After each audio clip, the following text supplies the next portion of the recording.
학생 여러분들 반갑습니다. 콘텐츠 제작 기술 과목입니다. 아마 여러분들이 이 영상을 시청하고 있다면 아마 학교에서 비대면 강의 기간을 연장한 상황이겠죠. 사실 지금 저는 그 상황이 어떻게 될지 몰라서 미리 좀 5회차 동영상 강의를 제작을 하고 있는데요. 마음 같아서는 이번 주부터 여러분들 강실에서 만날 수 있기를 기대하고 있지만 또 상황이 어떻게 될지 몰라서 제가 동영상 강의 제작하는데 걸리는 시간이 좀 필요한 부분들이 있어서 혹시 싶어서 제가 지금 5회차까지는 제작을 해두려고 합니다.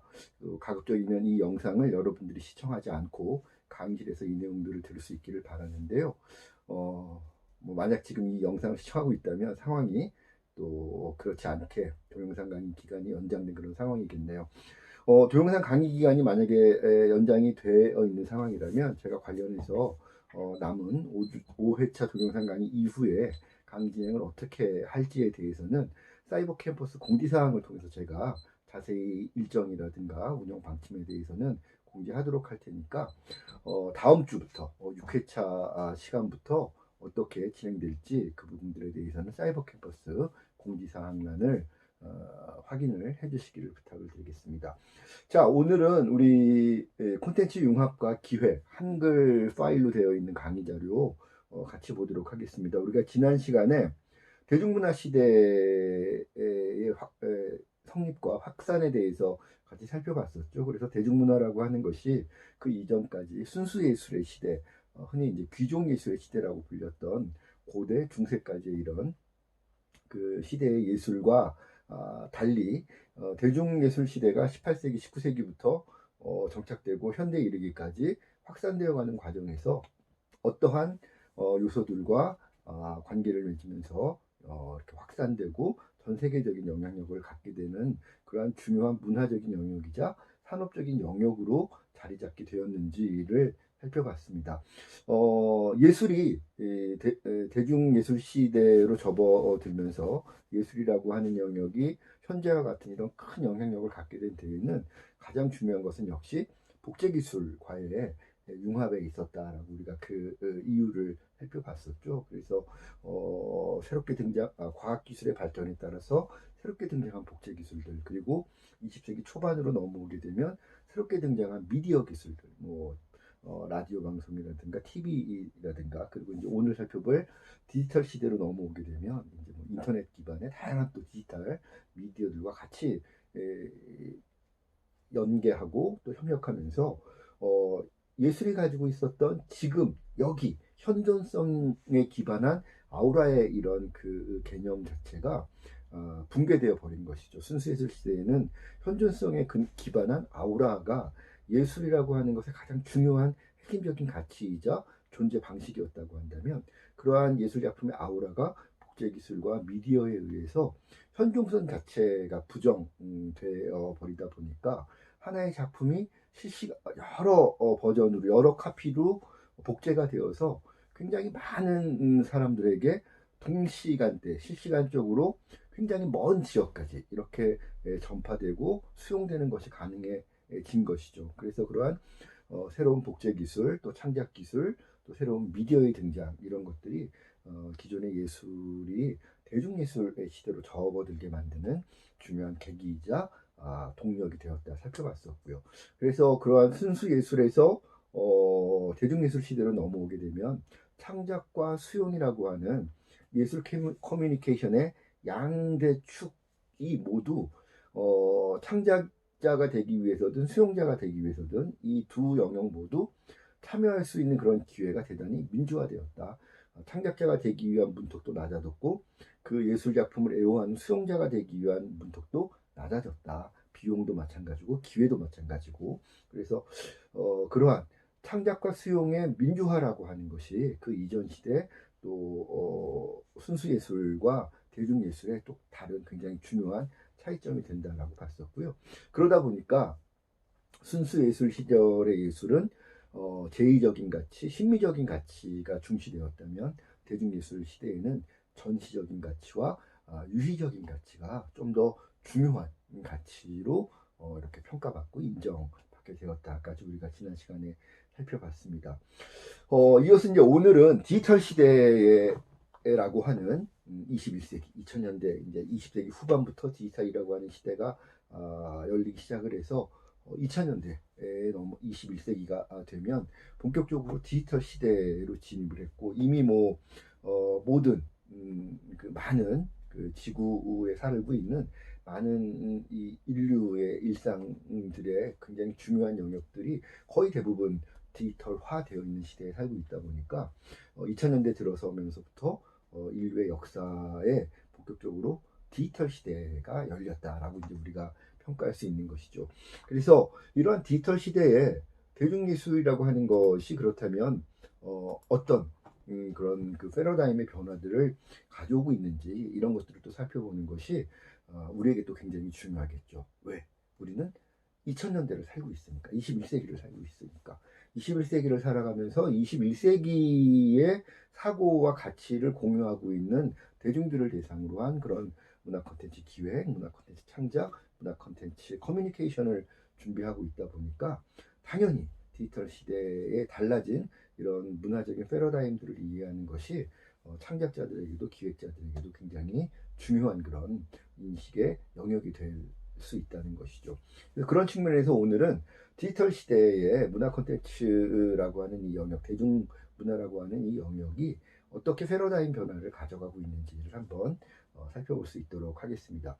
자, 대중예술 시기의 기본적인 이 특징과 원리들은 그대로 21세기 디지털 시대에도 적용이 되고 있다는 것을 우리가 오늘 살펴보게 될 디지털 시대 대중예술에 대한 이해의 전제로 삼아야 될 것 같습니다. 아까 말씀드렸던 것처럼 다양한 복제기술, 다양한 창작기술, 다양한 미디어 기술들과 융합을 하면서 보다 많은 사람들에게 보다 멀리, 보다 실시간적으로 창작물들이 수용되고 또 이런 것들이 전파되는 이런 시대에 살고 있다는 것 하나.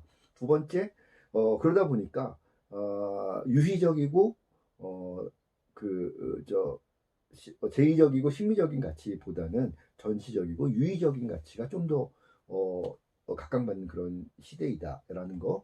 그다음에 또 하나는 대중예술 시기로 넘어오게 되면서 창작과 수용의 민주화가 좀 기본적으로 이루어졌고, 대중예술 시대가 이렇게 진행되면 진행될수록 창작과 수용의 민주화가 점점 더 공고해진다고 할까요? 그런 민주화가 확대되고 민주화의 그런 속성들도 강화되고 있고, 이런 시기이다라고 하는 기본적인 대중예술 시기의 특징들은 그대로 21세기에도 유지가 되고 있다라는 것을 전제로, 그렇다면 그러한 대중예술의 특성들이 기본적으로 토대가 되어 주면서도, 그렇다면 디지털 시대라고 하는 21세기는 상대적으로, 그러면 디지털 시대의 상대적인 개념은 아날로그 시대겠죠. 우리가 20세기까지를 아날로그 시대라고 우리가 이야기할 수 있겠는데, 아날로그 시대와 구별되는 디지털 시대의 특성들, 패러다임의 변화들은 어떤 것들이 있는지 오늘 살펴볼 수 있도록 하겠습니다. 첫 번째는 미디어에 대한 부분들을 우리가 고민하지 않으면 안 될 것 같습니다.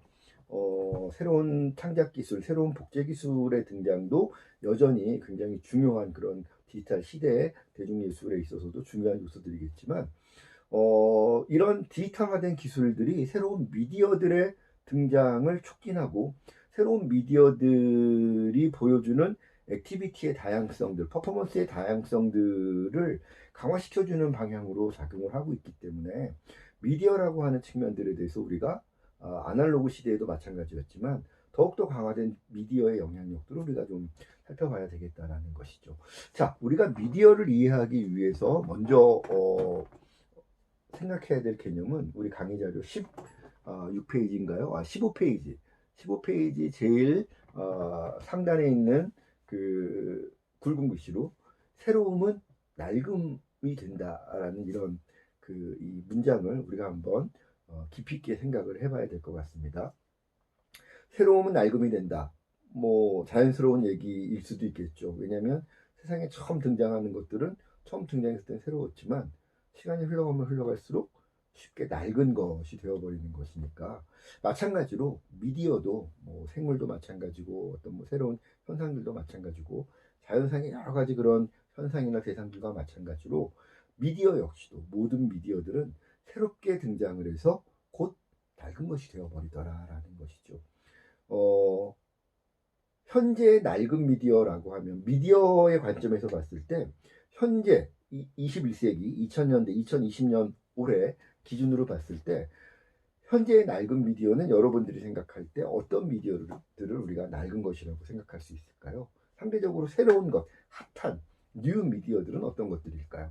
아무래도 핫한 미디어, 뉴 미디어라고 하면 뭐 최근에는 넷플릭스라든가 뭐 IPTV라든가 뭐 SNS라든가 이런 온라인 기반의 여러 가지 그런 이 디지털 플랫폼들을 우리가 지금 시점에서는 핫하고 뉴한 그런 미디어라고 말할 수 있겠죠. 상대적으로 이러한 핫하고 뉴한 미디어들에 비해서 올드한 미디어들을 꼽아보라라고 한다면 뭐 당장 떠오르는 것들이 TV 방송, 라디오 방송 뭐 이런 것들을 우리가 꼽을 수 있겠죠. 혹자에 따라서는 웹 서비스, 뭐 예를 들면 다음이라든가 네이버 같은 이런 이 노트북이나 데스크탑에서 우리가 모니터 큰 거 띄워놓고 이렇게 들어가서 뭐 검색도 하고 뭐 콘텐츠 보기도 하는 그런 웹 서비스도 올드 미디어다라고 말하시는 분들도 일부는 계시더라고요. 근데 뭐 그렇게까지 얘기할 수는 없겠지만 상대적으로 이렇게 말씀하시는 바탕에는 그만큼 미디어의 등장 속도가 새로운 미디어가 등장을 해서 영향력을 갖게 되고 새로운 미디어가 등장을 해서 영향력을 갖게 되는 만큼 그 이전의 미디어들은 더욱더 쉽게 빠르게 올드 미디어 쪽으로 밀려나고 있는 이런 미디어계의 환경의 흐름들, 환경의 변화들을 일컫는 것이 아닌가라는 생각이 드는데요. 일반적으로 보면 어쨌든 현재 기준으로 봤을 때 분명한 올드 미디어들은 TV 방송, 라디오 방송 뭐 이런 것들을 우리가 꼽을 수 있을 것 같습니다. 그런데 우리가 지금 시점에서 낡은 미디어라고 얘기하는 TV, 라디오조차도 20세기 초중반, 심지어 20세기 중반 후반까지도 가장 큰 영향력과 가장 큰 이 핫함을 가지고 있었던 뉴 미디어였었다라는 거죠. 라디오가 등장을 했을 때 그 놀라움들, 또 TV가 처음 등장했을 때 놀라움들, 심지어 80년대로 넘어오게 되면 기존의 흑백 TV가 컬러 TV로 전환하게 되는데요. 그 시기에 느꼈던 사람들의 놀라움 이런 것들은 아마 여러분들은 경험해보지 않았던 시기였기 때문에 라디오라든가 TV, 컬러 TV가 처음 등장을 했을 때 그런 충격적인 느낌들을 사람들이 받았을 텐데 그런 느낌들을 아마 지금 우리 학생들은 잘 피부에 와닿지 않겠지만 아마 여러분들이 느끼실 때 뭐 틱톡 서비스를 처음 접해봤을 때 그런 느낌들 혹은 뭐 넷플릭스를 처음 들어가서 막 다양한 영화들을 실시간으로 볼 수 있었을 때 그 느낌들 그런 것들을 떠올려 보면 여러분들이 아마 쉽게 여러분들의 뭐 부모님들 혹은 그보다 조금 더 윗세대 분들이 라디오나 TV를 처음 접해보고 느꼈을 그러한 충격들을 문화적인 그런 충격들을 아마 떠올려 보실 수 있을 것 같습니다. 그랬던 것처럼 어쨌든 현재는 TV나 라디오가 낡은 미디어 취급을 받지만 한때는 모두 새로운 미디어였습니다. 심지어 지금의 그런 OTT 플랫폼들이라든가 뭐 SNS 플랫폼들 이상으로 핫하고 각광받는 그런 젊은 영한 그런 미디어였다는 것이죠. 미디어의 역사를 보면 모든 미디어, 새롭게 등장을 한 모든 미디어들이 가져온 변화는 매우 강력했다는 것이죠. 라디오가 처음에 등장했을 때 그 강력함, TV가 처음 등장했을 때 그 강력함. 예를 들면 그 전까지는 뉴스를 예를 들면 뭐 TV나 라디오가 처음 등장을 했던 이런 시기는 공교롭게도 1차 대전, 2차 대전 이런 인류 역사상 굉장히 비극적이었던 전쟁 이벤트들이 있었던 그 시기에 라디오라든가 TV 이런 것들이 점점 더 그 시기에 공교롭게도 개발되고 그 시기에 더욱더 큰 영향력들을 갖고 보급되기 시작했던 이런 역사적인 아이러니를 갖고 있는데요. 예를 들면 라디오나 TV가 있기 전까지는 뭐 일반 전쟁의 그런 소식들이 일반인들에게 가장 궁금한 뉴스 아니었겠습니까? 뉴스를 접하기 위해서는 신문을 사서 읽거나 근데 신문은 속보성이 떨어지기 때문에 한참 지난 얘기 당장 오늘 아침에 우리 부대가 이겼는지 졌는지 이런 것들을 실시간으로 알 수는 없었던 것이죠. 그나마 이제 좀 더 생생한 뉴스를 이렇게 볼 수 있었던 거는 극장에 가서 저 종군 기자들이 영화 필름을 돌려가지고 촬영해온 그런 것들을 편집을 해놓은 그런 이제 영상들을 통해서 좀 더 뉴스가 이 신문 뉴스가 전해주지 못하는 그 생생한 그 전장의 그런 그 모습들을 극장에서 이제 볼 수 있었을 텐데 역시 마찬가지죠. 속보성이라는 거는 떨어질 수밖에 없는 것이고 또 그 굳이 극장에 가서 그만큼의 비용과 시간을 들이지 않으면 가정에서는 그런 뉴스를 접하기가 어려웠던 것이죠. 그러던 시기에 라디오가 등장을 하고 TV가 등장을 해서 거의 실시간의 상황들, 어제 있었던 전투의 결과들을 오늘 알게 되고 또 오늘 아침에 있었던 그 전투의 결과를 오늘 오후에 알게 되고 심지어 TV가 등장하게 되면 굳이 내가 극장에 가서 스크린을 통해서 뭔가 그 전장의 상황을 눈으로 확인하지 않더라도 집에서 가정에서 화면을 통해서 전쟁터의 모습을 생생하게 전달받을 수 있는 그런 그 새로운 체험들을 할 수 있었다는 것이죠. 그러한 변화들이 인류의 일상의 모습들을 바꿔놓은 매우 강력한 그런 그 변화였다라는 것이죠.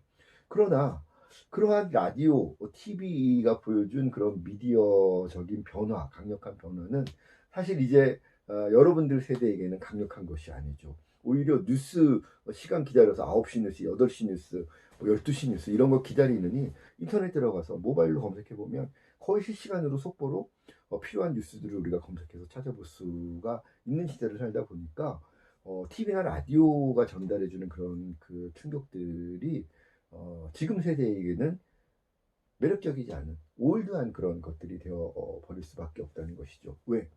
새로운 미디어들이 보다 강력한 뉴스나 TV가 갖추고 있지 못한 보다 강력한 매력들, 강력한 어떤 이로움들을 장착하고 대중들에게 선보여지고 있는 새로운 강력한 미디어들이 등장을 하면서 한때 핫하고 새로운 충격적인 미디어들로 등장을 했지만 이내 올드 미디어가 되어버리고 영향력도 상대적으로 작아지는 그런 이 흐름의 반복들을 미디어의 역사를 살펴보면 늘 그래왔다는 겁니다. 예를 들면 뭐 과거 아주 옛날로 넘어가 버리게 되면 전쟁이 나면 봉화불 올려가지고 낮에는 연기를 올리고 밤에는 불을 피워서 외군이 쳐들어왔다 이거를 뭐 부산에서부터 올려서 서울까지 한양까지 알리고 뭐 이랬던 시대에는 그 봉화가 미디어였던 거죠. 봉화가 미디어 역할을 했던 시대에서부터 현대 디지털 미디어의 시대까지 미디어의 역사들을 이렇게 보게 되면 새로운 미디어들의 등장이 가져온 변화는 늘 새롭고 충격적이었으나 이내 새로운 미디어들이 또 경쟁 미디어들이 등장하게 되면 앞선 미디어의 영향력들은 낡은 것이 되어버리곤 하더라라는 것이 미디어 역사를 통해서 우리가 반복적으로 확인할 수 있는 그런 현상이더라라는 것이죠. 그러나 이러한 새로운 미디어라고 하는 것이 그렇다고 해서 과거의 미디어들과 완전히 단절된 전적으로 새로운 것이냐? 그렇지는 않다는 것입니다. 비록 과거의 미디어가 힘을 잃어서 새로운 미디어에게 그 자리를 내어줬지만 이 새로운 미디어는 과거의 미디어와 전적으로 단절된 전적으로 새로운 것이 아니라 낡은 미디어 속성 가운데 상당 부분을 그대로 계승하고 있으면서 한편으로 낡은 미디어가 갖고 있지 못한 몇 가지의 새로움들을 가지고 있기 때문에 새로운 것으로 받아들여질 뿐이라는 것이죠. 예를 들면 현재 앞선 라디오가 TV로 대체됐을 때도 이제 그런 그 이슈들이 있었는데 여러분들 혹시 비디오 킬 더 라디오 스타라는 팝송을 혹시 들어본 적이 있는지 모르겠는데요. TV가 등장을 하면서 그 이전까지 라디오를 통해서 이렇게 형성됐던 많은 문화예술적인 그런 스타들이 인기인들이 있었을 거 아니겠습니까? 그런 라디오의 스타들이 TV가 등장을 하면서 순식간에 영향력을 잃어버리고 TV 스타들이 라디오 스타들의 자리를 대체했더라. 한때는 성우들이 최고의 엔터테이너였는데 TV가 등장을 하게 되면 성우들의 영역은 확 줄어들게 되고 얼굴을 드러내고 온몸으로 뭔가를 표현해낼 수 있는 그런 배우들이 그 자리를 대체하게 된다는 것이죠. 그런 것들이 라디오 시대가 저물고 TV 시대가 등장했을 때 TV가 라디오 스타들을 마치 다 죽여버리는 것 같은 그런 어떤 이 현상들, 그 시대의 그 라디오, 그 올드 미디어, 라디오를 좋아하는 사람들이 느꼈던 불안함, 이런 것들을 이제 표현한 노래가 비디오 킬 더 라디오 스타라는 그런 팝송의 가사인데요. 그러나 새롭게 등장한 TV라고 하는 것이 그렇다고 전적으로 라디오의 전통들을 완전히 배제하고 전혀 새로운 TV의 것을 가져왔느냐, 그렇진 않다는 것입니다. 예를 들면 방금 얘기했던 성우들이 연기하면서 콘텐츠로 만들어냈던 라디오 드라마들은 그대로 TV 드라마의 뿌리가 됐다는 거죠. 원형이 됐다는 거죠. 다른 점이 있다면 과거에는 목소리만 가지고 연기하던 것이 캐릭터만, 얼굴이 보여지는, 몸이 보여지는, 그런 연기가 보여지는 배우들로 대체됐을 뿐이지, 기본적으로 어떤 매체를 통해서, 전파 매체를 통해서 이야기의 구조를 스토리텔링화 시켜서 기승전결의 플롯 위에 얹혀서 재미와 감동을 전달한다고 하는 드라마라고 하는 이런 장르적인 그 틀들은 그대로 유지되었다라는 것이죠.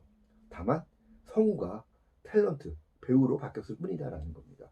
라디오가 만들어 놓은 드라마의 전통을 TV가 개성을 하면서 눈으로 볼 수 있다는 연기의 측면들을 한 가지 더 새롭게 보여줬기 때문에 라디오 드라마가 퇴조하고 TV 드라마가 등장을 했다는 것이죠. 그렇다고 해서 TV 드라마가 라디오에 비해서 전적으로 새로운 것이냐? 그렇진 않다는 것입니다. 새롭게 등장을 하는 미디어들은 전적으로 새로운 것이 아니라 낡은 미디어의 속성을 기반으로 출발하고 존재하고 성립할 수 있다라는 것이죠. 그래서 지금 이 이야기, 모든 미디어는 새롭게 등장을 해서 낡은 것이 된다라고 하는 이 관점을 디지털 시대를 이해하기 위한 첫 번째 개념으로 말씀드리는 이유는, 현재 우리가 생활하고 있는 이 디지털 시대가 불과 몇십 년 전의 아날로그 시대에 비해서 굉장히 새롭고 혁신적인 시대인 것처럼 보이나, 사실 지금의 21세기의 디지털 시대라고 하는 것도 사실은 아날로그 시대를 기반으로 하고 있다라는 것이죠. 그래서 그렇다면 디지털 시대의 문화예술을 바라볼 때 아날로그 시대로부터 그대로 이어지고 있는, 면면이 이어지고 있는 문화예술의 전통적인 기반은 무엇이고, 그 기반 위에서 새롭게 선보여지고 있는 디지털적인 요소는 무엇인가를 통합적으로 바라볼 수 있는, 아날로그적인 전통과 디지털적인 새로움의 요소들, 혁신의 요소들을 하나로 이해할 수 있는 그런 관점이 굉장히 중요하다라고 하는 것들을 우리가 강조하기 위해서 미디어의 역사의 이런 순환의 원리들을 한번 우리가 살펴봐야 되겠다는 생각을 하게 된다는 것이죠. 그래서 여전히 디지털 시대에도 새롭게 등장을 한 그런 많은 디지털 기반의 플랫폼들, 또 디지털 기반의 미디어들, 굉장히 큰 혁신들을 보여주고 있고 새로운 퍼포먼스들을 산출하고 있지만, 이러한 것들을 우리가 이해할 때 과거로부터의 전통을 완전히 배제해서는 곤란하겠다라는 겁니다. 예를 들면 온라인이라고 하는 것, 웹이라고 하는 것은 사실 그 이전에 신문이라든가 방송이라든가 이런 것들의 여러 소송들을 디지털 플랫폼이라고 하는 그런 포털 사이트 안에 여러 기능들을 융합시켜 놨기 때문에 새로워 보일 뿐이지, 서비스 하나하나를 들여다보면 아날로그적인 서비스를 그대로 온라인으로 옮겨온 것에 불과하다. 다만 온라인으로 옮겨올 때 새롭게 형성된 어떤 감성적인 주파수들이 새롭게 등장을 해서 어떤 새로운 감성적인 결들의 차이들은, 스펙트럼의 차이들은 나타날 수 있겠지만, 기본적으로는 그대로 아날로그 시대의 서비스들이 대부분 옮겨온 것이다라고 볼 수 있다는 거죠. 대표적인 것이 웹툰, 웹드라마, 새로운 디지털 미디어와 결합한 새로운 장르의 대중예술이죠. 그러나 사람이 손으로 뭔가를, 그림을 그려서 거기에 말풍선을 통해서 스토리텔링을 전개시킨다? 아날로그적인 방식이 그대로 웹툰에도 유지가 되고 있는 거죠. 달라진 건 뭐다? 그리는 방식들이 종이 위에 펜으로 그리는 것이 아니라 타블릿 PC에 타블릿 펜을 통해서, 스마트 펜을 통해서 그린다, 이런 차이가 있던 것이죠. 또 하나, 감성적으로 과거에 출판 만화 시대에는 좀 더 긴 감성들, 뭐 이런 것들, 또 뭔가 또 판타지라든가 이런 좀 더 이렇게 그 가공의, 가상의 이런 재미와 감동들이 좀 더 위주였다면, 웹툰 시대로 넘어오게 되면 온라인을 통해서 이제 만화를 보는 거니까 호흡도 짧아지고, 또 선호하는 어떤 장르에 대한 그런 그 선호도라든가 이런 것들도 새로운 감성들이 형성이 되었다 뿐이지, 기본적으로는 아날로그 시대의 만화 창작, 만화 수용의 전통들을 그대로 웹툰도 계승하고 있다라고 보는 거죠. 웹드라마도 마찬가지죠. 오프라인에서 방송국들이나 뭐 이런 데에서 제작을 해서 방영을 하고 있는 그런 그 아날로그 기반의 드라마 비교했을 때 기본적으로 이야기의 얼개라든가 캐릭터의 어떤 그 스토리적인 요소들 그대로 그 전통들을 가져와서 활용을 하고 있죠. 다만 무엇이 달라지고 있다? 웹을 통해서 수용되는 것이다 보니까 웹을 통해서 드라마를 보고자 하는 층들, 주로 이제 젊은 세대들이겠죠. 젊은 세대들이 좀 더 선호하는 그런 유형의 장르들, 소재들, 캐릭터들 이런 것들이 등장을 하면서 호흡들이 좀 짧아지고, 웹 서비스니까 호흡들이 짧아지고, 또 그러다 보니까 뭔가 이렇게 그 마케팅이라든가 이런 것들도 일반 TV 드라마를 마케팅하는 것과는 조금 다른 전략들이 적용되고, 이런 부분적인 차이들, 새로운 시대에 새롭게 등장을 한 그런 것이다 보니까 새로운 시대에 걸맞는 새로움의 요소들이 일부 거기에 부과되어 있을 뿐, 사실 웹 드라마나 방송국에서 제작을 하고 있는 아날로그 시대의 드라마나 기본적으로 드라마의 전통은 그대로 아날로그적인 그런 이야기 창작의 방식들을 그대로 유지하고 있더라라는 것이죠. 그래서 우리가 디지털 시대를 이해할 때 디지털은 새로운 것이다. 그러나 전적으로 새로운 것은 아니다라고 하는 그런 인식을 갖는 것이 굉장히 중요할 것 같습니다. 과거의 전통을 우리가 그래서 무시하면 곤란하겠다라는 겁니다. 현재의 어떤 혁신적인 모습이라 할지라도 그것은 과거의 유산들을 물려받고 있는 것이다라고 하는 것, 굉장히 중요한 인식이라는 것이죠. 오늘날의 나는 나의 부모님으로부터 물려받은 것, 또 우리 부모님들이 부모님의 부모님으로 물려받은 것들이 대대로 조금씩 이렇게 계승되면서 현재 나에게까지 와 있는 것이죠. 현재 나를 정확하게 이해하기 위해서는 나의 어머니가 살아왔던 길, 나의 아버지가 살아왔던 길, 나의 어머님의 부모님들이 살아왔던 길, 나의 아버님의 부모님들이 살아왔던 길, 이런 것들을 종합적으로 이해하는 것이 현재의 나를 이해하는데 굉장히 중요한 근거가 된다는 것이죠. 우리 문화 콘텐츠 학과를 이해하기 위해서는 우리 문화 콘텐츠 학과 선배님들, 또 교수님들이 어떤 길을 걸어왔는지, 또 우리 과의 그런 커리큘럼의 변화들은 어떤 과정을 통해서 현재의 커리큘럼들이 안착되게 된 것들인지, 이런 것들을 우리가 정확하게 지나왔던 길들을 이해해야 현재 2020년도에 용인대학교 문화콘텐츠학과의 교육의 방향들, 또 그런 방향 속에서 각각의 교과목들이 디자인되어 있는 이유들, 이런 것들을 우리가 정확하게 이해할 수 있는 것이죠. 마찬가지로 현재의 디지털 시대의 대중예술을 이해하기 위해서는 미디어를 이해하는 것과 마찬가지로 과거의 전통들 속에서 우리가 무엇을 혁신했는가의 관점에서 현재의 모습을 이해하는 것이 굉장히 중요하겠다는 것입니다. 그래서 그런 측면에서 우리가 첫 번째 새로움은 낡음이 된다라는 관점을 가지고 디지털 시대의 대중예술을 우리가 첫 번째 이해하는 하나의 관점을 얻을 수 있었는데요. 이처럼 미디어라고 하는 것들이 굉장히 그 과거로부터 현재까지 이렇게 변화해 오면서 대중문화와 미디어는 초기부터 굉장히 밀접한 상관관계를 맺어왔다는 것이죠. 그래서 두 번째로 문화 콘텐츠와 미디어의 상관관계를 우리가 이해하는 것도 굉장히 의미 있는 일이 될 것 같습니다. 문화 콘텐츠, 대중예술이라고 하는 것은 미디어의 확산에 기여해 왔습니다. 또 거꾸로 새로운 미디어의 등장이 문화 콘텐츠, 대중예술에게는 자기 그 대중예술의 산업적인, 문화적인 확산을 촉진하는 계기가 되어 왔다라는 것이죠. 그런 측면에서 문화 콘텐츠와 미디어는 늘 밀접한 상호관계 속에서 과거로부터 현재까지 그 전통들을 만들어 왔다라고 볼 수 있다는 겁니다. 그래서 문화 콘텐츠가 새로운 미디어가 등장을 했을 때 그 미디어가 확산되는 데 기여하고, 또 그렇게 새로운 미디어가 등장을 하면 문화 콘텐츠에게는 새로운 기회가 열리는, 이러한 것들이 이제 서로 선순환의 관계를 맺게 되는데, 이런 관계를 우리가 이제 과거로부터 예를 보자면 그 강의 자료 중간에 보면 박스 안에 그런 사례들이 좀 나와 있습니다만, 예를 들면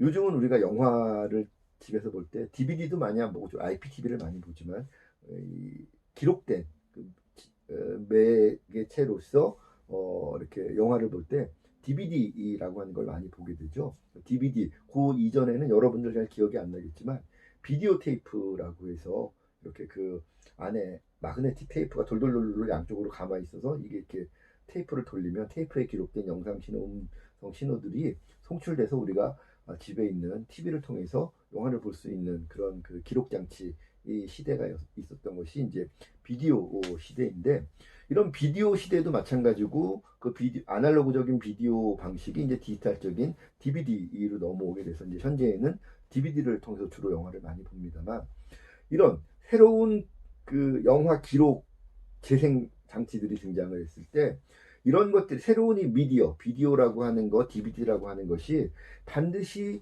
영화를 위한 예술적인 목적을 위한 것만으로 개발되고 발명된 것은 아니지만, 비디오라든가 이런 DVD 같은 새로운 기록, 저장, 재생 매체들이 등장을 했을 때 이 쓰임새가 확산되고 많은 사람들에게 실제로 쓰여지게 만든 데에는 영화라고 하는 예술 장르가 결정적으로 기여를 했다라는 것이죠. 새롭게 등장을 한 이런 미디어들의 영화라고 하는 것이 실제로 컨텐츠로 탑재가 되면서 비디오라고 하는 것이 많은 사람들의 일상생활 속으로 확산되기 시작을 했고, DVD라고 하는 이런 저장장치, 재생장치도 역시 마찬가지로 영화를 컨텐츠로, 메인 컨텐츠로 장착을 하면서 대중화되었다라는 것입니다. 그런데 지금 이 사례에서 본 것처럼 새로운 미디어가 등장을 했을 때 이런 것들이 확산되게 되는 데에는 영화, 이런 대중예술 컨텐츠들이 굉장히 유력하게 작동을 하는데, 그것이 일방적으로 대중예술이 새로운 미디어에게 뭔가를 이렇게 베푼 일방적인 관계였느냐? 그렇지 않다는 겁니다.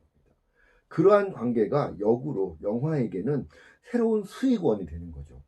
비디오 판권이 열리고 DVD 판권이 열리고 또 방송에 또 이렇게 뭐 설날이라든가 추석 때 방영하게 되는 방영권, 이런 것들이 영화에게는 새로운 수익원이 되어 주기 때문에 대중예술에게는 새로운 어떤 그 기회로, 사업적이든 문화적인 기회로 작용을 하게 되는 이런 쌍방향으로 서로 간의 도움을 주고받는 관계가 콘텐츠와 미디어의 그런 그 쌍방향 상관관계다라고 볼 수 있는 겁니다.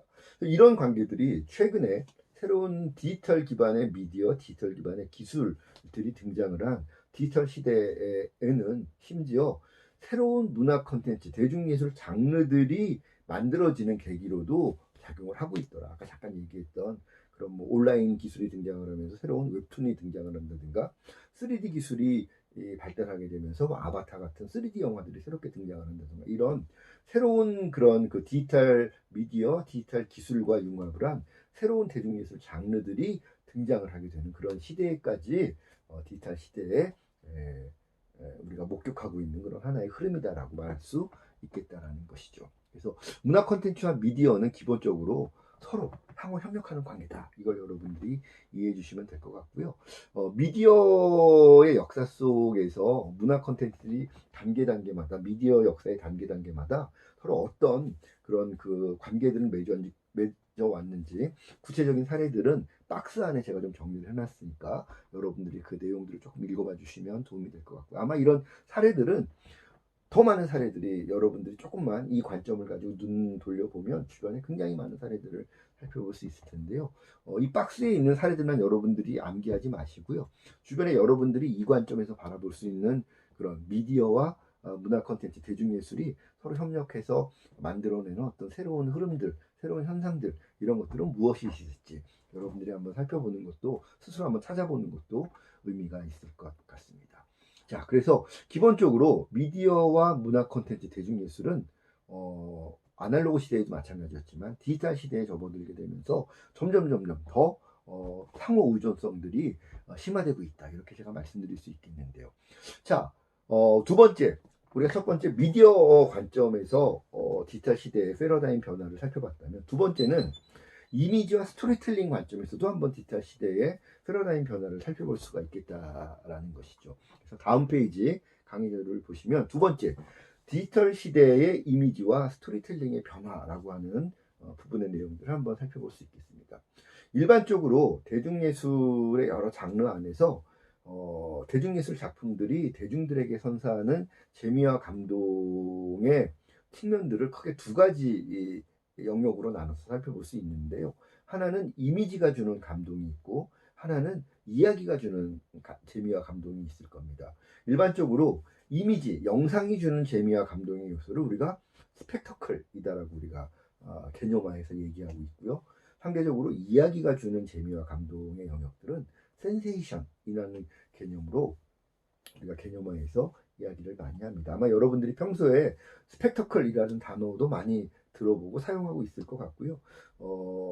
이야기가 주는 내러티브 혹은 스토리텔링, 서사가 주는 그런 감동의 요소인 센세이션이라는 개념도 아마 여러분들이 평소에 많이 쓰기도 하고 들어도 보고 했을 것 같은데요. 아마 스펙터클과 센세이션의 개념의 차이, 정의의 차이를 아마 여러분들이 그동안 조금 헷갈려서 혼동해서 사용해 왔다면 적어도 뭐 우리 이 문화 콘텐츠를 전공을 하는 그런 우리 이제 용인대 문화 콘텐츠학과 학생들이라면 적어도 스펙터클과 센세이션의 개념 차이 정도는 정확하게 이해하고 설명을 할 수 있어야 되겠죠. 자, 그래서 일반적으로 그런 그 문화예술이 주는 감동의 측면을 시각적인 측면과 이야기적인 측면 나눠서 보자면 시각적인 측면, 이미지적인 측면의 감동의 요소를 스펙터클, 또 내러티브, 이야기 측면의 감동의 요소를 우리가 센세이션이다라고 얘기를 하는데 과거에는 아날로그 시대의 예술은 상대적으로 스펙터클과 센세이션의 이 관계를 놓고 봤을 때 하나의 작품 안에서 보다 강조되는 재미와 감동의 측면이 비주얼적인 측면보다는 상대적으로 이야기적인 측면들에서 느껴지는 그런 재미와 감동의 요소들이 보다 강조되었던 것이 과거의 아날로그 시대의 흐름이었다라고 우리가 설명할 수 있겠다라는 거죠. 물론 아날로그 시대의 대중예술에서도 비주얼이 주는 스펙터클한 그런 재미와 감동의 요소들이 분명히 존재했습니다. 예를 들면 스타워즈가 지금은 디지털 시대에 새롭게 리뉴얼된 그런 프랜차이즈 시리즈로 선보여지고 있지만 사실 스타워즈 시리즈의 출발은 1970년대, 80년대 아날로그 시대에 등장을 했던 그런 작품이죠. 그런데 그 시대 때에도 스타워즈가 줬던 혁신적인 스펙터클의 충격들이 굉장히 강력했었죠.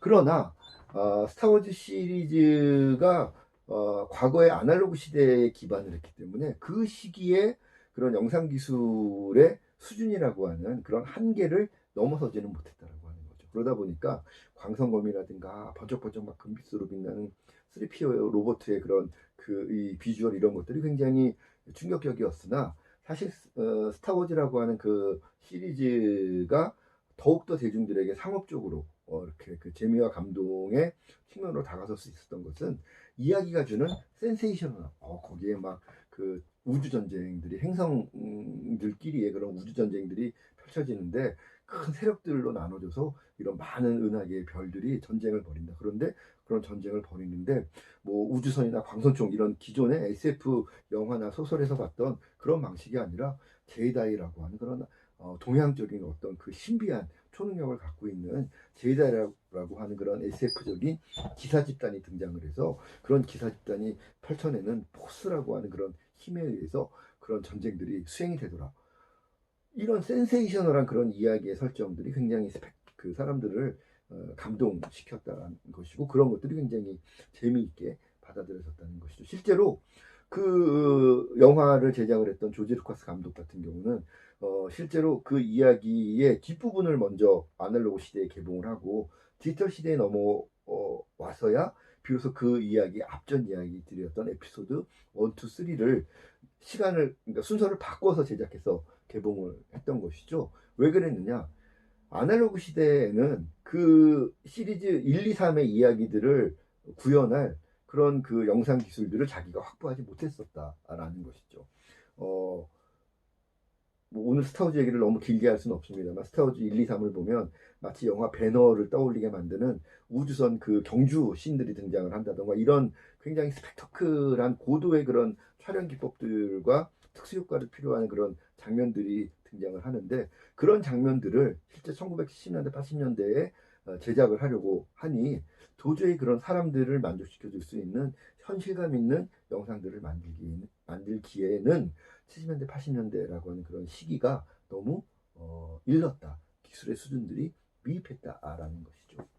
그래서 그러다 보니까 상대적으로 비주얼적인 어떤 완성도로 사람들에게 재미와 감동을 선사하는 것보다는 이야기가 주는 센세이셔널한 재미와 감동에 주력을 해서 사람들에게 재미와 감동을 전달하는 것이 훨씬 더 효과적인 전략이었다. 그것이 아날로그 시대까지의 전략이었다면 상대적으로 디지털 시대가 된 2000년대에 넘어오게 되면 상대적으로 다양한 영상 기술이 등장을 하게 되고 다양한 어떤 특수 효과들이 등장을 하게 되면서 새로운 비주얼 임팩트를 선보일 수 있는 방법과 기회들이 많아졌다는 것이죠. 그러다 보니까 디지털 미디어 시대에 접어들면서 다양한 영상 기술을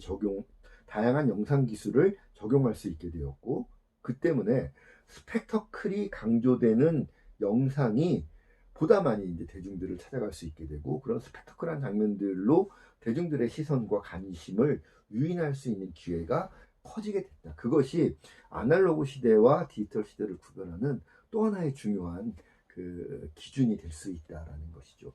아까 얘기할 때 아날로그 시대에 상대적으로 스펙터클에 비해서 센세이션의 중요성이 강조되었다 할지라도 스펙터클이라고 하는 요소가 완전히 무시된 건 아니다라고 말씀을 드렸는데, 디지털 시대도 마찬가지죠. 디지털 시대에 들어서서 그렇다고 해서 새로운 스펙터클의 요소들이 강조되고 새로운 스펙터클을 만들고 감상할 수 있는 기회들이 굉장히 커지고 그 수준도 굉장히 고도화되었다라고 할지라도, 그렇다 하더라도 그것이 21세기 디지털 시대의 굉장히 중요한 특징이자 패러다임의 변화라 할지라도 현대의 디지털 시대에도 마찬가지로 이야기, 센세이션이 주는 그러한 재미와 감동이 완전히 배제되는 시대는 아니다라는 것 또한 우리가 중요하게 생각을 해야 되겠다라는 겁니다. 예를 들면 초기 스타워즈가 보여줬던 그런 스펙타클의 요소들, 비주얼이 주는 그런 감동의 요소들에 비해서 현재 우리가 재미있게 최근까지 즐겼던 어벤져스 시리즈를 비교해서 보자면 스타워즈 시대에 우리가 접할 수 있었던 그런 아날로그적인 스펙터클의 감동에 비해서 어벤져스를 통해서 우리가 접할 수 있는 스펙터클의 그런 심도, 강도 이런 것들은 월등한 것이죠. 그러나 그러한 스펙터클함이 있었기 때문에 우리가 어벤져스라는 시리즈에 관심을 갖게 되고, 또 아이언맨 슈트가 주는 그런 스펙터클한 매력 때문에 아이언맨이라고 하는 그런 이야기에 한번 그 이야기를 한번 내가 돈을 내고 가서 한번 관람할까 하는 동기를 삼을 수 있었던 것이죠. 그래서 스펙터클이 주는 그러한 매력들이 상업적으로든 문화적으로든 큰 영향력을 갖게 되었다. 과거의 아날로그 시대에 비해서 디지털 시대에 들어서게 됐더니 스펙터클의 매력들이 갖는 그런 이 유인의 효과들이 굉장히 커졌다. 이거는 우리가 부인할 수 없는 그런 하나의 시대적인 현상인데요. 그러한 것들이 새로운 디지털 시대의 문화적인 현상으로 우리가 인정을 한다 하더라도, 그럼에도 불구하고 우리가 어벤져스를 통해서 뭐 아이언맨이든 뭐 캡틴 아메리카든 뭐 블랙팬서든 뭐 이런 그 어벤져스 유니버스 안에 포함되어 있는 개별 작품들을 통해서도 마찬가지고, 어벤져스 시리즈로 묶여져 있는 스토리를 봐서도 마찬가지고, 기본적으로 우리가 어벤져스의 처음에 매력을 느낄 때는 스펙터클의 매력 때문에, 차별화된 그런 이미지 때문에 매력을 느껴서 한번 내가 관람해 볼까 하는 매력을 느꼈다 할지라도, 실제로 어벤져스 시리즈의 많은 작품들이 내 인생의 SF로, 내 인생의 히어로 영화로 자리 잡게 된 데에는 어벤져스 시리즈가 주는 이야기적인 매력들, 이야기적인 감동들이 있었기 때문에 내 안에 내 인생의 히어로물로 자리 잡게 되었다라는 측면 또한 우리가 부정할 수 없다라는 것입니다. 이게 또 동영상 강의다 보니까 또 어벤져스 얘기를 또 너무 길게 하면 시간이 또 부족하고 여러분들 또 보시기 그렇지만, 제가 나중에 강의실에서 강의하게 되면 어벤져스 시리즈가 갖는 스펙터클의 매력과 어벤져스 시리즈가 갖는 센세이션의 매력들, 이것이 어떤 상관관계를 가지면서 얼마나 적절한 그 균형감, 어떤 적절한 비율로 이것이 뭐랄까 조리되었다라고 말하면 조금 그렇지만 적절한 비율로 이렇게 하나로 균형감 갖춘 그런 작품으로 완성됐는지를 우리가 살펴보는 것도 문화 콘텐츠를 전공을 하는 학생들에게 굉장히 많은 것들을 생각하게 하는 그런 사례라고 생각을 하는데요. 나중에 강의실에서 시간이 되면, 기회가 되면 제가 그 어벤져스 시리즈의 스펙터클과 센세이션 요소들에 대한 비교 분석 한번 말씀을 드릴 수 있도록 하겠고, 어쨌든 오늘은 우리가 디지털 시대를 이해하면서 스펙터클이라고 하는 것이 디지털 시대의 새로운 문화적인 특성, 패러다임인 것은 맞다. 그러나 새롭게 등장을 하고 있는 이러한 디지털 시대의 스펙터클함이라고 하는 것은 기본적으로 아날로그 시대로부터 그 전통이 그대로 이어지고 있는 내러티브가 주는 감동인 센세이션의 토대를 갖고 있지 않다면, 스펙타클이라고 하는 것이 센세이션의 토대를 갖고 있지 못하다면, 이 스펙타클이라고 하는 것은 사상주가 굉장히 그 뿌리가 약한 그 나무에 불과하다라는 것들을 우리가 인식해야 된다는 것이죠. 상대적으로 우리가 헐리우드 이 히어로물의 양대 산맥이라고 할 수 있는 어벤져스 시리즈, 마블의 어벤져스 시리즈와 DC 코믹스의 저스티스 리그 시리즈 비교해 볼 수 있겠죠. 뭐 결과가 나와 있으니까 상대적으로 어벤져스에 비해서 저스티스 리그는 참패에 가까운 그런 그 결과를 가질 수밖에 없었죠. 왜 그랬을까? 스펙터클만 따졌을 때, 스펙터클로만 두 작품을 비교했을 때 우열을 가릴 수 있을까? 그렇지 않습니다. 양 작품, 양 시리즈들의 클립들만 모아서 보면 사실 뭐 그 영상적인 완성도의 차이를 우리가 쉽게 우열을 논하기가 어려운 것이죠. 차이가 어디 있었느냐? 마블의 이야기는 재밌고, 어벤져스의 이야기는 재미있고, 저스티스 리그 이야기는 재미가 없었다. 마블의 이야기는 뭔가 쿨하고 뭔가 뭐 이렇게 다양한 그런 갈등의 요소들이 정말 그 이 천변만화하면서 새로운 시리즈마다 새로운 재미와 감동을 준 반면에, 저스티스 리그는 너무 좀 고루하고 완고한 것 같다. 너무 이 정의로움 강박증에 집착해서 처음부터 끝까지 그냥 정의로움 하나, 팀워크에 살고 죽고 뭐 영웅적인 어떤 희생과 헌신을 강조하고, 너무 이게 좀 꼰대 같은 느낌들이 든다. 이런 것들이 특히 대한민국 영화 관객들의 평가였던 것 같습니다. 어디에서 그렇다면 어벤져스 시리즈와 저스티스 리그 시리즈의 그런 그 이 결과의 차이가 어디에서부터 비롯됐는가? 이야기가 주는 재미와 감동, 센세이션의 차이가 있었다. 스펙터클의 차이는 사실 우열을 가리기 어려웠지만, 센세이션의 차이는 쉽게 우리가 판가름 해볼 수가 있다라는 것이죠. 이야기적으로 재밌으면 사람들은 오래 참여하고 자기 작품으로 받아들입니다. 센세이션이 주는 재미가 약하면 초반에는 스펙터클의 매력 때문에 이게 뭐지? 참여했다가도 뭔가 센세이션적인 재미와 감동이 계속 후속해서 제공되지 않는다면 사람들은 이내 스펙타클에서 느꼈던 매력을 거둬들입니다. 그 차이가 어벤져스 시리즈와 저스티스 리그 시리즈의 결과의 차이를 가져왔다라고 볼 수 있다는 것이죠. 그래서 그 이야기가 이제 우리 두 번째 디지털 시대의 이미지와 스토리텔링의 변화, 관계의 변화를 통해서 스펙터클과 센세이션의 관계를 살펴봤을 때, 여전히 이미지의 시대라고 하는 그런 디지털 시대에 접어들었지만, 대중들은 근본적으로, 굉장히 중요한 얘기인데요, 사람들은 근본적으로 내러티브가 주는 센세이션, 이야기가 주는 재미와 감동인 센세이션을 통해서 뭔가 대중예술이 주는 재미와 감동을 이해하고자 하는, 수용하고자 하는 이런 방식을 전적으로 바꾸려 하지 않는다라는 겁니다. 여전히 많은 사람들은 이야기를 통해서 재미와 감동, 작품이 주는 재미와 감동을 이야기라는 방식을 통해서 내가 수용을 하고 느끼고 이해하고자 하는 이런 방식을, 사람들은 과거에서부터 아날로그 시대라고 하는 고전 예술 시대부터 중세 근대에 이르기까지 포기하지 않았고 바꾸지 않았었고, 현대에 들어서도 바꾸지 않았고요. 디지털 시대라고 하는 지금 오늘날까지도 사람들은 이야기를 통한 재미와 감동, 수용 방식을 포기하려 하지 않는다라는 것입니다. 여러분들도 그렇지 않습니까? 하다못해 노래 하나를 들어도, 물론 이제 막 요즘은 아이돌 음악들이 또 과거와는 많이 다르기 때문에 퍼포먼스가 화려하고 이러면 그것 때문에도 좋아하는 경우가 있고, 멜로디가 주는 그냥 음률적인 멜로디적인 어떤 매력 때문에도 사람들이 음악의 매력에 많이 빠지긴 합니다만, 그럼에도 불구하고 대표적인 케이스, BTS 음악을 지금 우리나라를 비롯해서 많은 전 세계의 젊은 이 대중음악 애호가들이 BTS의 음악을 자기 청춘의 음악으로 인정하고 받아들이는 이유가 뭡니까?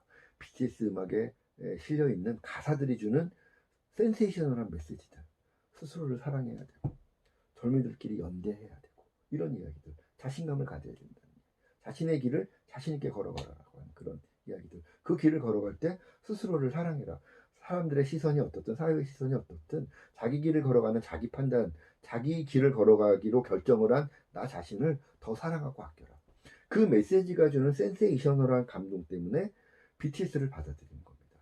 저희 중학교 요번에 올라간 우리 딸내미는 엑소 에일이라서 BTS 얘기하는 거 굉장히 싫어하긴 합니다만 뭐 그래도 인정할 건 인정해야죠. 상대적으로 엑소의 음악은 그렇다면 왜 그렇게까지 더 많은 사람들에게 애호받지 못하고 상대적으로 더 후발 주자라고 할 수 있는 BTS가 더 많은 그런 그 애호의 폭들을 가지고 있느냐? 저는 메시지의 차이에도 그 이유가 있다라고 생각을 하는 거죠.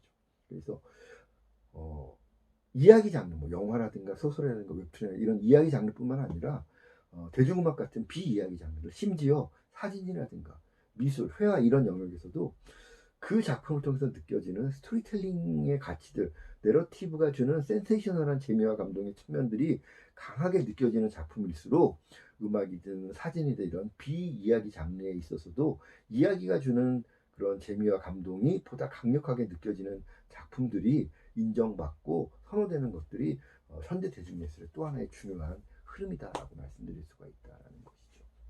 그래서 그럴 수밖에 없는 가장 중요한 이유, 근본적으로 대중들은 이야기가 주는, 내러티브가 주는 재미와 감동을 통해서 작품의 재미와 감동을 수용하고 판단하고 받아들이려고 하는 그러한 그 이해 방식을 바꾸려고 하지 않는다. 앞으로 어떻게 될지는 모르겠습니다. 또 뭐 10년, 20년이 지나서 새로운 세대들, 다음 세대들이 영위하는 대중예술의 시대가 됐을 때 현재처럼 이야기를 통해서 대중예술의 재미와 감동을 수용하는 이런 방식들이 달라질 수 있을까? 그럴 가능성을 전혀 배제할 수는 없겠으나 과거로부터 현재까지 우리가 고전 예술 시대부터 현재까지 세대를 달리하면서 시대를 달리하면서 인류가 보편적으로 선호했던 이 방식을 앞으로는 세대가 아무리 디지털 시대가 더 열리고 새로운 어떤 미디어 환경이 도래한다 할지라도 이러한 방식이 쉽게 포기될 수 있을까? 그렇게 예상하기는 쉽지 않다는 것이죠. 그래서 여전히 디지털 시대에 있어서도 이렇게 이야기의 중요성들은 달라지지 않는다. 오히려 시각적인 어떤 스펙터클의 요소들조차도 이야기적인 재미와 감동으로 수용할 수 있을 때 디지털 시대에 새롭게 등장을 하는 그런 이미지가 주는 충격들도 사람들에게 매력적으로 다가설 수 있는 것이다. 대표적인 게 AR, VR, 뭐 홀로그램, 3D 이런 것들입니다. 아바타 이후에 3D 영화, 본격적인 정통 3D 영화로 성공하는 케이스들 많지 않죠. 아바타만큼 재밌는 3D 영화가 없었던 것이죠. AR 한때 잠깐 반짝했지만 그 AR을 통해서 느낄 수 있는 센세이셔널한 재미가 없으니까 AR 게임도 그냥 시들해 버리는 겁니다. 지금 VR 게임들 이것도 기로에 서 있다라고 볼 수 있는 거죠. 뭔가 새로운 VR 게임만이 어떤 VR 경험만이 제공해 줄 수 있는 그러한 그 이야기적인 재미와 감동들을 빨리 찾아낸다면 VR이 좀 더 롱런 할 수 있겠죠. 그렇지 않다면 사람들은 그냥 뭐 모바일로 게임해도 되고요, 웹으로 게임해도 되고요, 아니면 요즘 뭐 일제긴 합니다만 닌텐도 동물의 숲 그 옛날 아날로그 시대의 게임이 다시 이제 그 게임 타이틀이 막 요즘 또 유행하고 있잖아요. 그럼 동물의 숲을 통해서는 이야기적인 재미와 감동을 사람들이 느낄 수 있는 것들이 분명하니까 그 닌텐도 게임을 하는 겁니다. VR도 마찬가지죠. 그런 이 재미와 감동들을 찾아낼 수 있는 센세이셔널한 재미와 감동의 요소들을 어떻게 찾아내느냐, 그것이 중요한 관건이 되는 거다. 이러한 사례들을 통해서도 우리가 생각해 볼 수 있는 거, 이미지라고 하는 것이 이미지의 힘만으로 사람들에게 선택될 수 없다. 이미지가 선택되기 위해서는 그 이미지를 통해서 어떤 이야기적인 재미와 감동을 보여줄 수 있느냐, 담아낼 수 있느냐, 그것이 관건이다라는 것이죠. 그래서 내러티브와 이미지 양자에 근거한, 이미지와 내러티브 양자에 근거한 두 가지 영역에 같이 근거한 상호작용이야말로 센세이션과 스펙타클, 스펙터클과 센세이션, 이것이 서로 상호작용할 수 있는 그러한 그 상호작용의 전략들을 어떻게 구축을 해서 어떻게 구현하느냐가 디지털 미디어 예술이 원하는 수용 방식이다라고 볼 수 있다라는 것입니다. 3D 영화라 하더라도 거기에 어떤 이야기적인 재미와 감동을 보여줄 수 있는 것이냐, 이것이 중요하다라는 것이죠. 그래서 결국은 문자 시대에 적합한, 문자 시대는 뭐 아날로그 시대인 거죠. 아날로그 시대에 적합한 구조라고 여겨졌던 내러티브, 센세이션이라고 하는 것의 영역이 이미지가 중심을 이루는 디지털 미디어 시대에, 스펙터클이 강조되는 디지털 미디어 시대에 다시 요청된다고 하는 것입니다. 스펙터클이 굉장히 매력적인 스펙터클의 요소가 중요한 것처럼 인식되는 디지털 미디어 시대에 오히려 새롭게 더 그 중요성들이 강조되고, 디지털 시대의 이미지들이 놓치지 말아야 된다라고 그 중요성들이 새롭게 평가되고 있는 것은 무엇이다? 문자 시대에 적합한 구조라고 여겨졌던 센세이션, 내러티브다라고 하는 겁니다. 그래서 우리가 요즘 뭐 4차 산업혁명 시대다, 뭐 창의경제 시대다, 뭐 이런 얘기들을 지난 정권부터 지금 정권까지 계속 이제 얘기하고 있는 그런 중요한 어젠다 중에 하나인데요. 이런 것들 얘기할 때 우리가 그동안 지난 10년 동안 이걸 우리가 놓치고 있었던 것은 아닌가라는 생각이 든다는 거죠.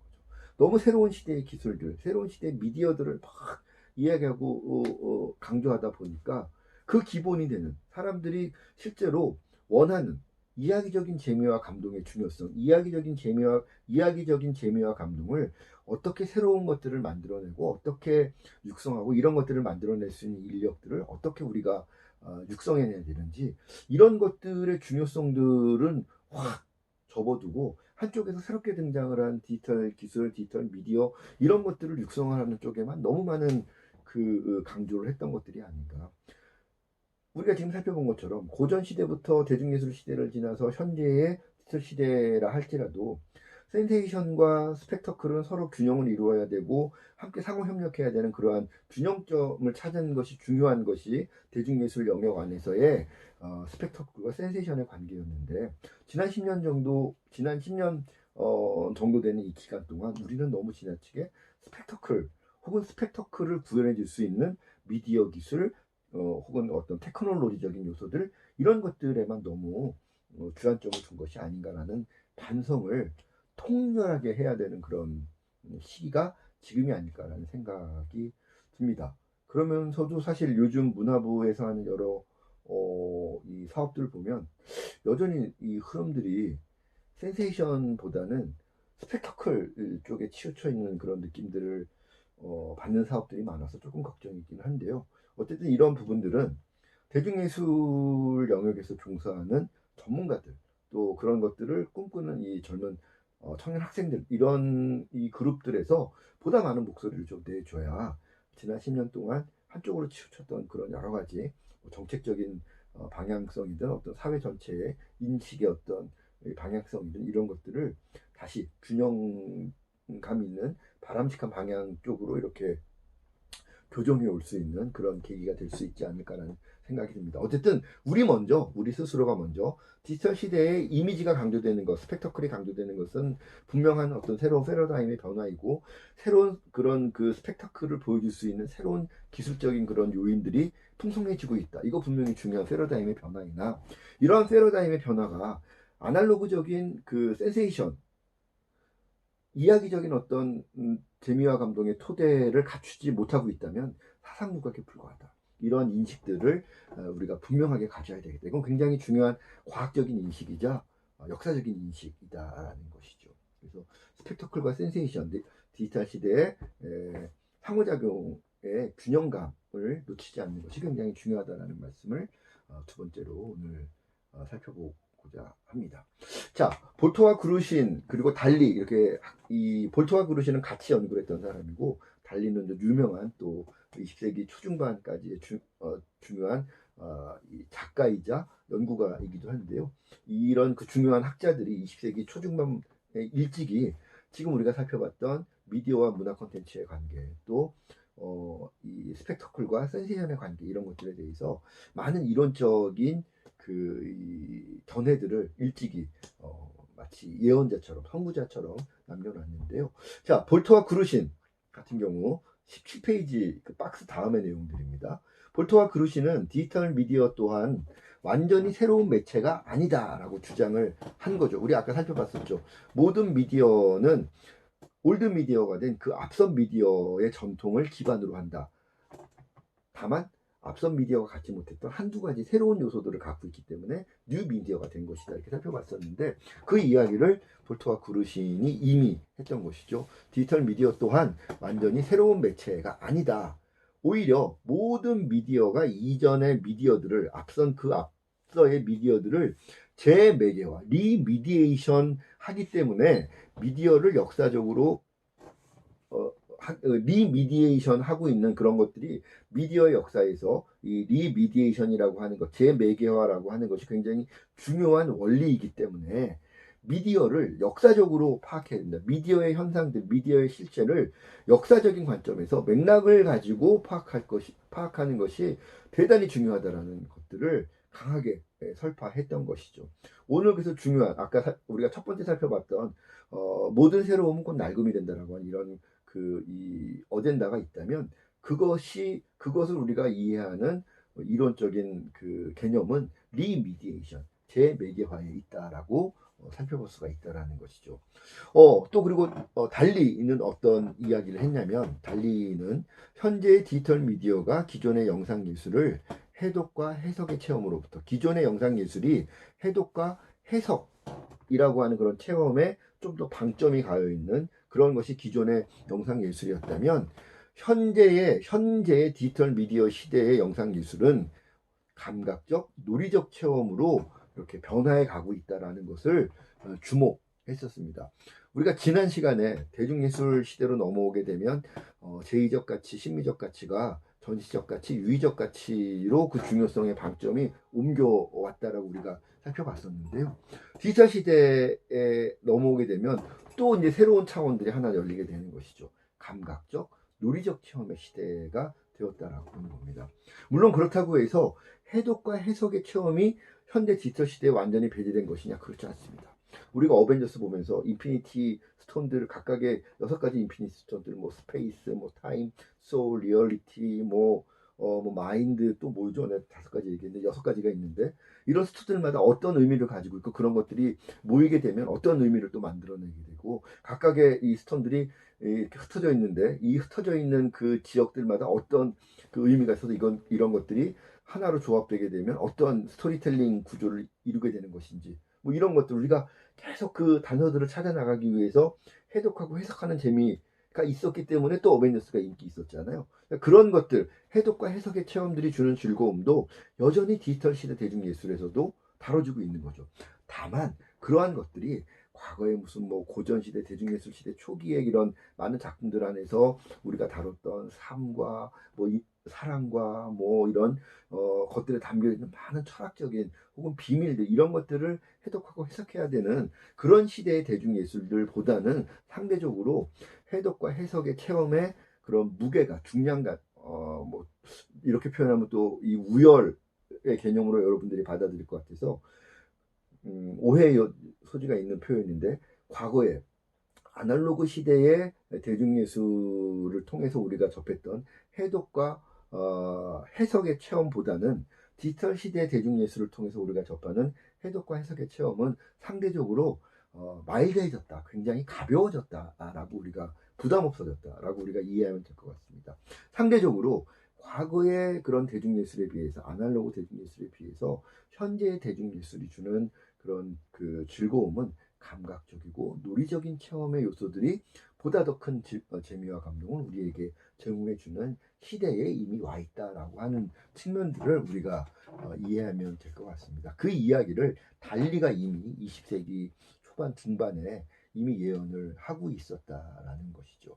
그래서 제2적 전시적 가치에서 제2적 심미적 가치에서 전시적 유의적 가치의 시대로 대중예술이라고 하는 것의 중요한 그런 그 무게의 중심들이 옮겨와 왔다면 이것이 디지털 시대로 넘어오게 되면 감각적이고 논리적인 체험의 시대로 그 무게 중심이 또 옮겨왔다 이렇게 여러분들이 이해하시면 될 것 같습니다.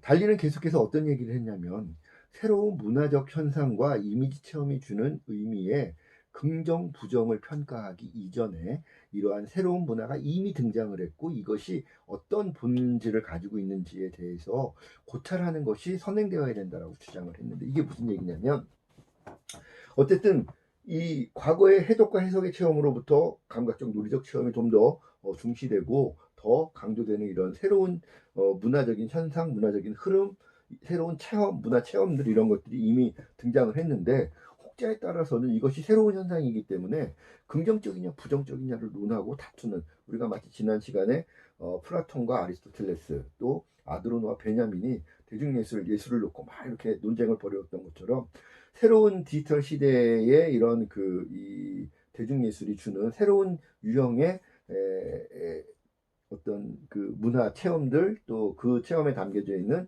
새로운 어떤 문화예술적인 속성들, 이런 것들에 대해서 긍정적이냐 부정적이냐 이런 것들을 논하는 것들도 중요하지만, 그런 것들을 평가하기 이전에 이러한 새로운 어떤 문화 현상이 왜 등장을 했고, 그러한 것들이 등장을 했을 때 어떤 현상들을 나타내고 있으며 파생시키고 있으며, 그런 현상들에서 우리가 공통적으로 추출할 수 있는 공통의 본질적인 요소들은 어떤 것들이 있는, 이런 것들을, 이러한 본질을 이해하는 것이 중요하다. 이러한 본질이 과거의 아날로그 시대의 대중예술이 추구했던 본질과 현대 디지털 시대의 대중예술이 추구하는 어떤 가치 사이에 어떤 차이점이 있는지를 먼저 이해해야, 그 다음에 이 새로운 시대의 문화예술 현상이 추구하는 가치를 기준으로 긍정적이냐 부정적이냐 이런 것들을 논하는 것이 필요하다라는 것이 달리의 주장이었던 것입니다. 왜?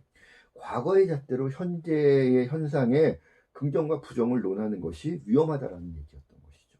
왜? 과거 시대에는 그 시대의 기준에 맞는 문화예술의 현상들이 그 시대에 존재했는데, 지금은 그 기준 자체가 달라졌다라고 보는 겁니다. 왜? 새로운 문화예술의 환경들이 등장을 했다는 것이죠. 기술적으로도, 환경적으로도, 사람들의 감성적으로도 새로운 시대가 되었고, 새로운 시대에 새로운 세대들이 추구하는 문화예술의 핵심 가치들이 달라져 있는데, 이 새롭게 달라진 가치를 중심으로 새로운 시대의 문화예술 현상들을 평가해야지, 과거의 기준으로 평가하는 것은 굉장히 위험하다라는 것이 달리의 주장이었던 것이고, 그런 점에서 달리의 주장은 굉장히 나름대로 큰 설득력을 갖게 된다는 것입니다. 때문에 제가 여기에 굵은 글씨로 강조를 하고 있습니다만, 디지털 시대의 문화 수용 방식 또한 하나의 방법론만이 절대적으로 인정되는 시대가 아니라는 것입니다.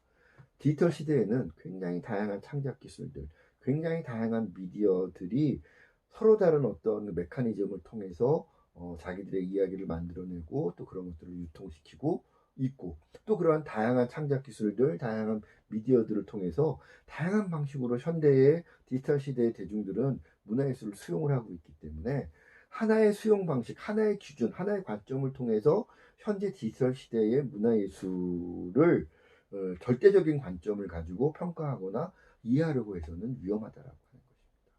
다양한 세대들이 다양한 방식들을 서로 공유하고 있다.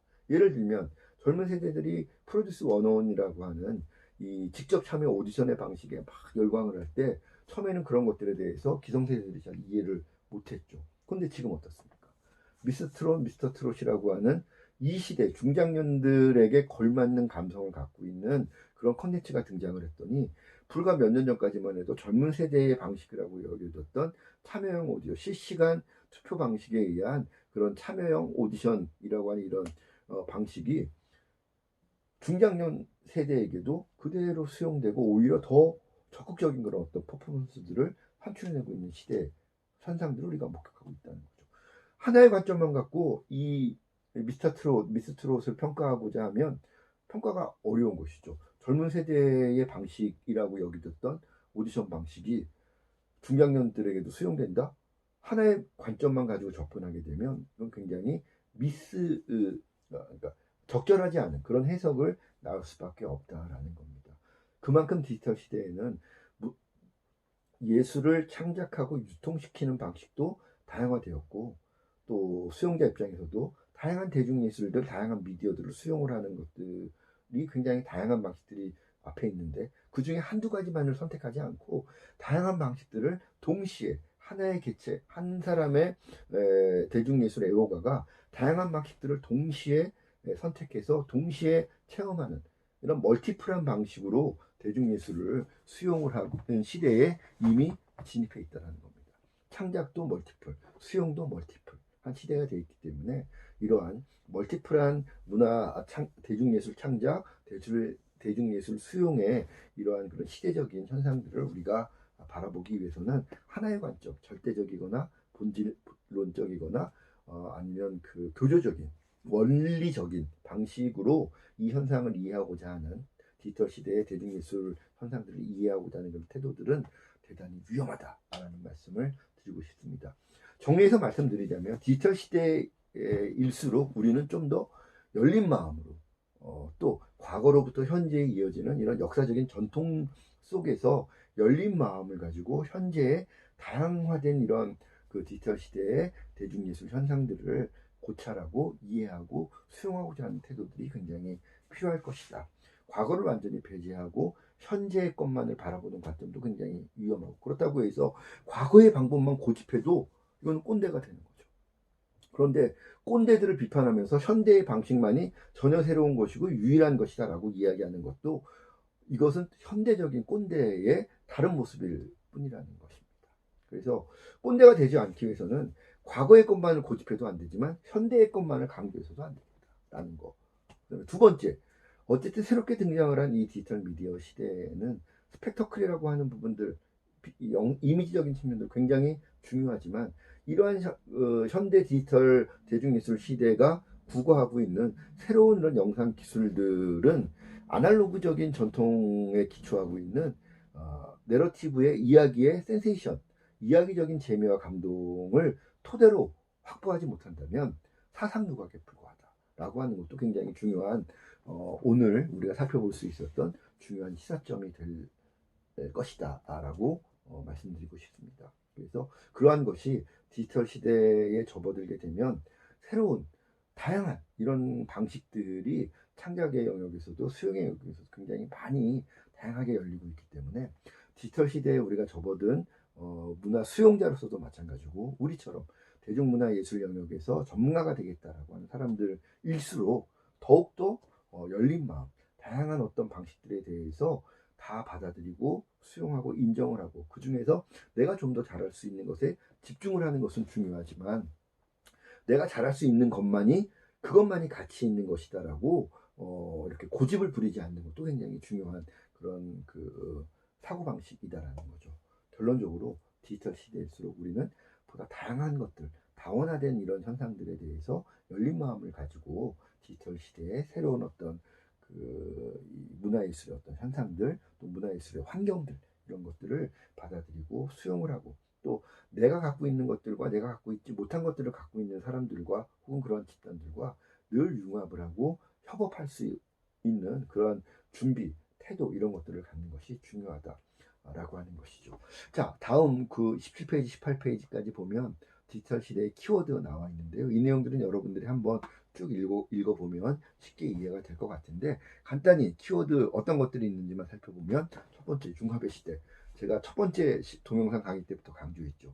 대중예술은 융합을 통해서 성립됐고 발전해 왔다. 그래서 우리는 그 융합의 방식은 고전 예술 시대부터 현대에 이르기까지 인간의 진화 역사와 그대로 맥을 같이 하고 있는 중요한 인간들의 삶의 이런 이 정신적인 작동 원리다라고 말씀을 드렸는데 그것이 여전히 디지털 시대에도 중요하게 작동을 한다는 것입니다. 첫 번째 융합의 시대. 두 번째 사적 소통의 시대. 디지털 기반의 미디어들이 열리면서 디지털 기반의 미디어들이 과거의 집단적인 창작, 집단적인 수용의 방식에서 사적 창작, 사적 수용의 이런 기회들을 많이 넓혀놓은 것이죠. 그래서 사적 소통이 오히려 상업적으로도 산업적으로도 굉장히 중요한 그런 영향력을 갖추는 그런 시대가 됐다라는 것입니다. 뭐 디지털 기반의 미디어들 대부분 사적 소통에 기반하고 있는 거죠. 넷플릭스 극장에 가지 않고도 우리가 영화를 볼 수 있는 곳이 되어버린 것이죠. 사적 소통의 시대 굉장히 중요한 두 번째 디지털 시대의 키워드가 되고 있고요. 세 번째, 미디어와 콘텐츠의 헤게모니 싸움의 시대. 헤게모니는 주도권이다라고 여러분들이 이해하면 될 텐데 미디어 진영과 콘텐츠 진영들이 이 과거에도 계속 미디어와 콘텐츠는 상호 협력을 했지만 서로 더 큰 이 주도권을 갖기 위해서 경쟁을 해왔는데, 그러한 주도권 싸움이 과거 아날로그 시대 때는 상대적으로 미디어가 주도권의 상당 부분들을 가지고 있었어요. 그런데 디지털 시대가 되면서 앞서 살펴봤던 사적 소통들이 가능해지다 보니까 상대적으로 콘텐츠 진영에서도 보다 큰 주도권들을 줄 수 있는 시대가 열렸다라는 겁니다. 그래서 아날로그 시대에 비해서 디지털 미디어와 콘텐츠의 이런 헤게모니 경쟁이 더욱더 격화되고 치열해지고 있다.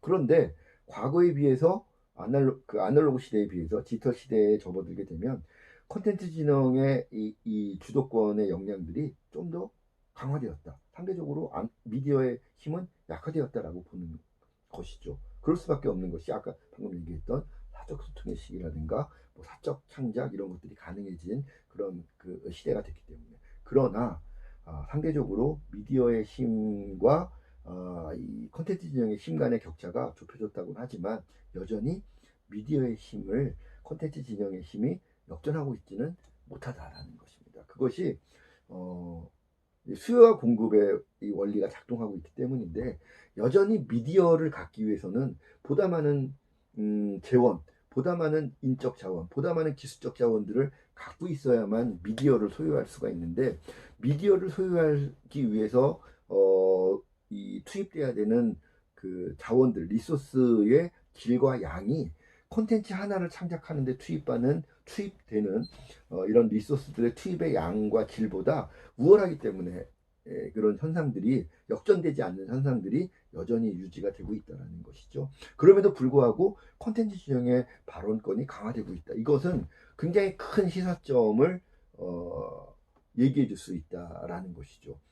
콘텐츠 진영, 특히 이제 우리 문화 콘텐츠 학과 학생들의 경우에 대부분 미디어 쪽에서 앞으로 일하고 싶어하는 친구들이 점점 많아지고 있긴 합니다만, 여전히 이 문화 콘텐츠 학과 혹은 이렇게 예대에 속해 있는 그런 학과들을 전공으로 선택하고 있는 학생들의 경우는 창작자거나 기획자가 되고 싶어하는, 콘텐츠 진영에 속해 있는 그런 이 일들을 자기 미래의 자기 직업으로 꿈꾸는 학생들이 많기 때문에, 상대적으로 이제 이런 그 이슈에 있어서 특히 이제 우리과 제 수업을 듣는 많은 학생들은 상대적으로 좀 더 많은 학생들이 이런 미디어와 콘텐츠의 헤게모니 경쟁에 있어서 콘텐츠 진영의 발언권이 커지기를 희망을 하는 학생들이 상대적으로 많죠.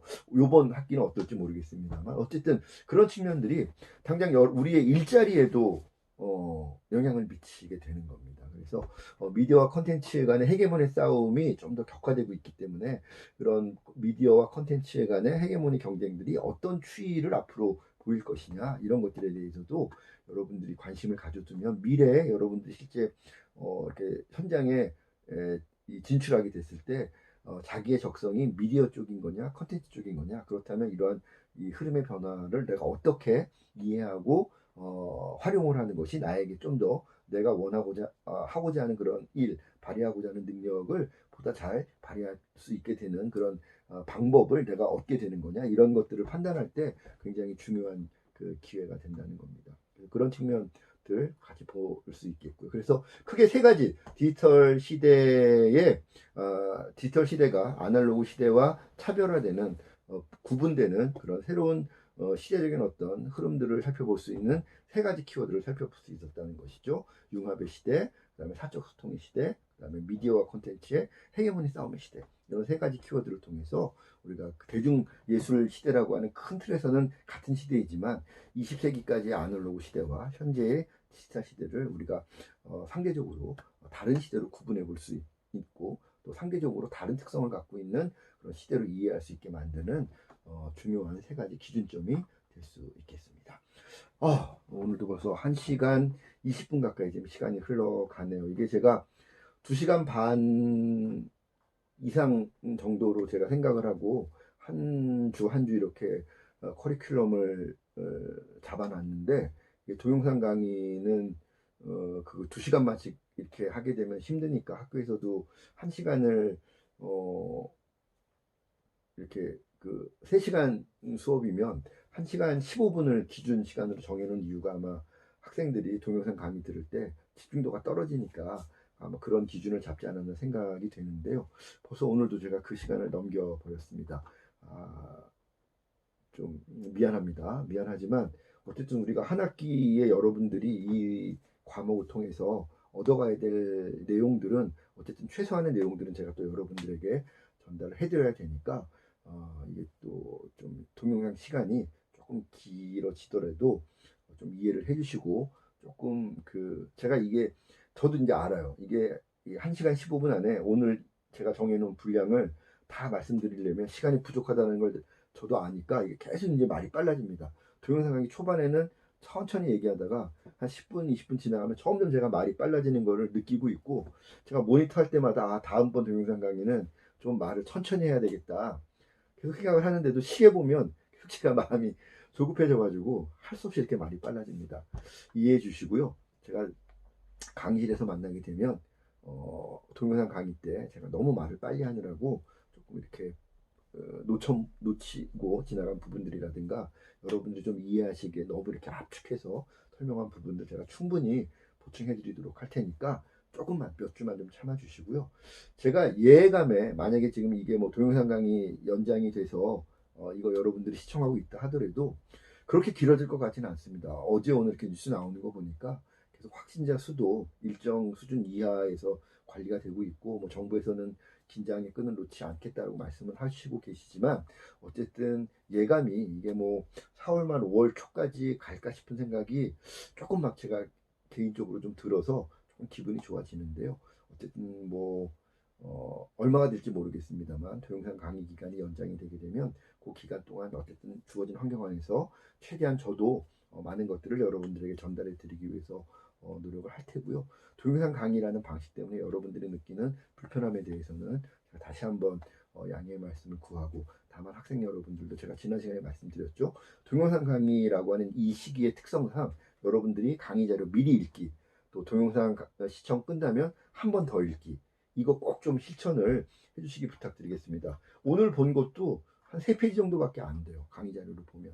그래서 3페이지 정도 읽는 거 뭐 금방 여러분들 뭐 한 15분에서 20분 정도 시간 내주시면 읽을 수 있는 거니까 꼭 동영상 강의 전후에 강의 자료 내용들 좀 다시 한번 봐주시면서 동영상 강의로 부족했던 부분들 한번 여러분들이 스스로 강의 자료 읽어보면서 보충할 수 있도록 해주시고 그렇게 해주셔야 여러분들이 동영상 강의 때 교수가 좀 설명이 부족했던 부분들 질문하거나 보충 요청하기에 훨씬 더 용이하실 겁니다. 그래서 그런 부분들 해주셔야 동영상 강의 끝나고 뭐 5월 초가 되든 뭐 4월 말이 되든 우리가 강의실에서 만났을 때 동영상 강의 시간에 부족했던 부분들 다 같이 이렇게 더 보충하면서 남은 기간 동안 알차게 수업 진행될 수 있도록 할 수 있을 것 같습니다. 꼭 강의 전에 동영상 강의 전에 강의 자료 읽어주시는 거 앞뒤로 전후로 읽어주시는 거 다시 한번 부탁드리겠고요. 마지막으로 이게 지금 뭐 여러분들이 5회차 이 동영상 강의 시청하셨다면 아마 동영상 강의 기간이 연장 이미 결정됐을 테니까 동영상 강의 기간 연장에 따른 우리 컨텐츠 제작 기술 수업 일정 변화 그다음에 그 방식 변화 이런 부분들 제가 사이버 캠퍼스를 통해서 공지 올리겠습니다. 제가 이번 주에 그 학교 가서 팀스 프로그램 활용하는 방법 특강 듣고 와서 동영상 강의 중에 만약에 우리가 만나게 되는 기간이 많이 미뤄지게 되면 팀스를 통해서 우리가 얼굴 보면서 대화하면서 온라인상에서지만 수업하는 것도 제가 지금 고려를 하고 있거든요. 좀 더 제가 팀스 공부 좀 더 해서 능수능란하게 프로그램 다룰 수 있게 되면 한두 번은 그렇게 해서라도 여러분들 실시간으로 한번 만날 수 있는 기회를 가질 생각도 하고 있으니까 그런 것들 다 포함해서 남은 동영상 강의 기간 동안 어떤 식으로 수업 진행할 건지 사이버 캠퍼스 공지사항 꼭 확인해 주시기를 부탁을 드리겠습니다. 자, 오늘도 긴 시간 동안 동영상 강의 시청해 주시느라고 우리 학생 여러분들 고생 많으셨고요. 길어지고 있지만 우리 코로나에 지치지 말고 지지 말고 꼭 이겨서 기쁘고 건강하고 즐거운 모습으로 강의실에서 만날 수 있기를 바라겠습니다. 우리 서로 응원하면서 오늘 동영상 강의 마치도록 하겠습니다. 고맙습니다.